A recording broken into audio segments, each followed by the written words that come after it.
بسم اللہ الرحمن الرحیم نحمدہ و نصلی علی رسولہ الکریم اما بعد۔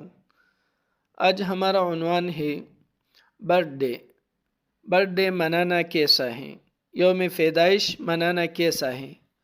تو پہلا سوال یہ ہے کہ برتھ ڈے منانا کیسا ہے۔ دوسرا سوال اسلامی حدود میں رہتے ہوئے کیک کاٹنے اور اس کا حکم۔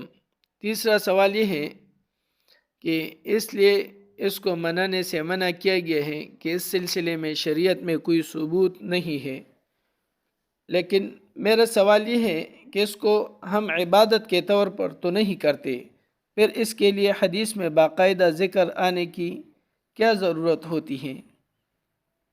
جیسا کہ موبائل کا حدیث میں کوئی ذکر نہیں ہے لیکن وہ مباح کے قبیل سے ہے، تو مہربانی سے میرے ان 3 سوالوں کے جوابات پیش کر کے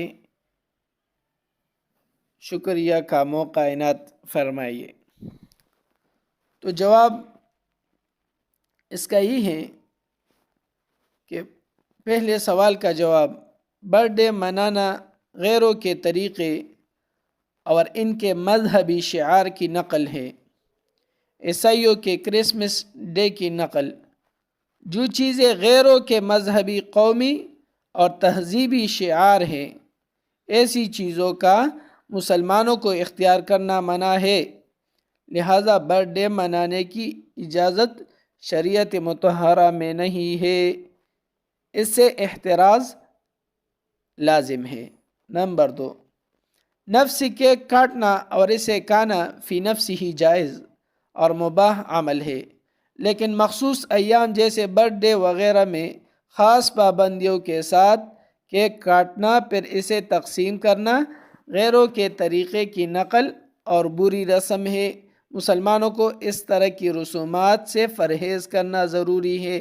نمبر 3، غیر مسلم جن کاموں کو مذہبی نقطہ نظر سے یا عبادت اور تقریب کے طور پر کرتے ہیں، ان کاموں کو کسی مسلمان کے لیے اختیار کرنا مطلقاً ناجائز اور حرام ہے۔ ارشاد خداوندی، وَلَا تَرْكَنُوا إِلَى الَّذِينَ ظَلَمُوا فَتَمَسَّكُمُ النَّارُ، یعنی اے مسلمانوں، ان ظالموں کی طرف یا جو ان کی مثل ہو ان کی طرف دلی دوستی یا اعمال و احوال میں مشارکت و مشابہت سے مت جھکو، کبھی تم کو دوزخ کی آگ لگ جاوے